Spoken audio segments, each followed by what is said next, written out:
क्या आपको बार बार नीट में नाकामयाबी की वजह से डॉक्टर बनना नामुमकिन लगता है तो मायूस होना छोड़ दीजिए। तालीमी दुनिया में एक नया नाम Asian institute of allopathy medical science. हम बदलेंगे आपके डॉक्टर बनने के ख्वाबों और उमंगों को हकीकत में। हमारे यहाँ तजुर्बेकार और आला तालीम याफ्ता उस्तादों की निगरानी में स्मार्ट डिजिटल और एयर कंडीशन क्लासेस, प्रैक्टिकल और ऑनलाइन क्लासेस, जदीद लैब और मज़ीद बेहतरीन सहूलियात दस्तियाब है। हमारे इंस्टीट्यूट में तमाम courses. Chairman A18 Telangana news Mohammed Azam Ali. Telangana के वजीर आला ए रेवंत रेड्डी 26 सितंबर को बहाल शुदा बतुकम्मा कुंटा का इफ्तिताह करने वाले हैं। हाइड्रा की तरफ से बहाल की गई झील त्योहारों के लिए तैयार हो रही है। झील जो कभी 14 एकड़ पर फैली हुई थी, सुकड़कर महज 5.15 एकड़ रह गई थी। शहर की बेशितर इन्हेतात शुदा झीलों के बरक्स, जो कचरे के ढेर या सेवरेज के बहाव की वजह से कमज़ोर हो गई थी, बतुकम्मा कुंटा का गायब होना बुनियादी तौर पर तजावीज़ात की वजह से था।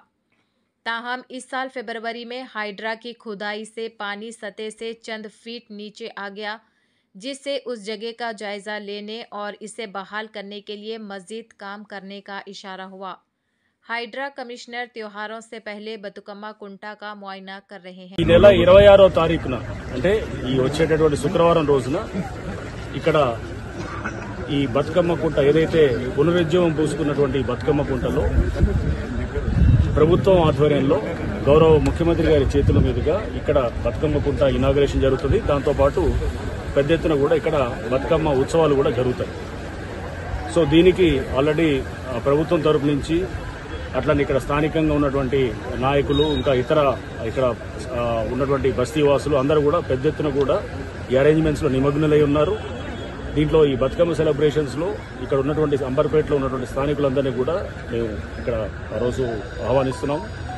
అండ్ ఈ బతుకమ్మ కుంట అనేది మీరు చూస్తే గనక ఏప్రిల్ 24వ తారీఖున ఇక్కడ పూజతోటి స్టార్ట్ చేయడం జరిగింది। అప్పుడు ఇది ఒక మొత్తం ఎట్లా ఉండేనంటే ఇదంతా మొత్తం చెత్తతోటి డమ్ చేయబడ్డటువంటి ఒక మొత్తం యార్డ్ ఇది।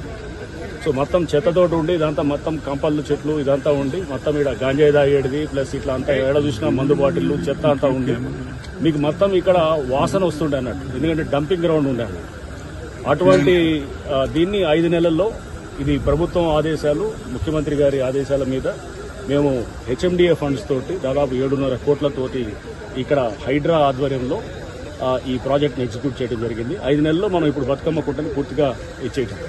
సో దీనికి అసలు యాక్చువల్గా ఫస్ట్ దీనికి కదలటానికి కూడా మన పెద్దలు మాజీ రాజ్యసభ సభ్యులు వి హనుమంతరావు గారు వారు మాకు కంప్లైంట్ ఇవ్వటము, ఆ కంప్లైంట్ మీద మేము లోతుగా దాన్ని ఎంక్వైరీ చేయటము, దాని తర్వాత అన్ని డిపార్ట్మెంట్స్ తోటి కూడా దీన్ని మొత్తము కలిసి ఒక డీటెయిల్ ఎంక్వైరీ చేసిన తర్వాత దీన్ని సంబంధించినటువంటి దాన్ని కూడా కోర్టులో అన్నింటిలో కూడా అంటే దిగువ కోర్టులో కూడా సిటీ సివిల్ కోర్టులో దీన్ని 4 రోజుల పాటు సుదీర్ఘంగా దీని మీద వాదోపవాదాలు విన్న తర్వాత కోర్టు మాకు అనుకూలంగా ఇవ్వటం, అలానే మన హైకోర్టులో కూడా కోర్టు పలు సందర్భాల్లో అవతల ప్రత్యర్థులు ఎవరైతే ఉన్నారో ఈ చెరువు కాదు ఇది మా భూమి ఇది అని చెప్పి ఎవరైతే క్లెయిమ్ చేస్తున్నారో వాళ్ళు పలు అంటే లీగల్గా మాకు అడ్డంకులు పెట్టాలన్నా కానీ కూడా హైకోర్టు ఎప్పుడు కూడా అది హైడ్రాని అండ్ అట్లానే దీనికి పునరుజ్జీవం చేసే ప్రక్రియని కూడా వారు ఎప్పుడు సపోర్ట్ చేస్తూ వచ్చారు। అండ్ ఇవన్నీ కూడా ఇప్పుడు ముగింపు దశకు వచ్చింది, మీరు చూస్తున్నారు అత్యంత సుందరంగా ఇక్కడ జరిగింది, మొత్తం తయారైంది। ఇప్పుడు ఈ చెరువు వలన ఈ చుట్టుపక్కల కాలనీస్ అన్నింటిలో కూడా ఇంతకుముందు ముంపు ఉండేది, ఆ కాలనీస్ అన్ని కూడా ఇప్పుడు వరద లేకుండా అన్ని నీరంతా ఇక్కడికి వచ్చి రావడంతో ఇక్కడ దీంతో పాటు మనం చూసిన ఇప్పుడు పక్షులు చాలా కూడా అన్ని మన అడవి బాతులు ఇవన్నీ హంసలు ఇవన్నీ మనం ఆల్రెడీ మెల్లిగా మైగ్రేషన్ కూడా బర్డ్స్ మైగ్రేట్ అవుతున్నాయి। అండ్ ఇదే కాకుండా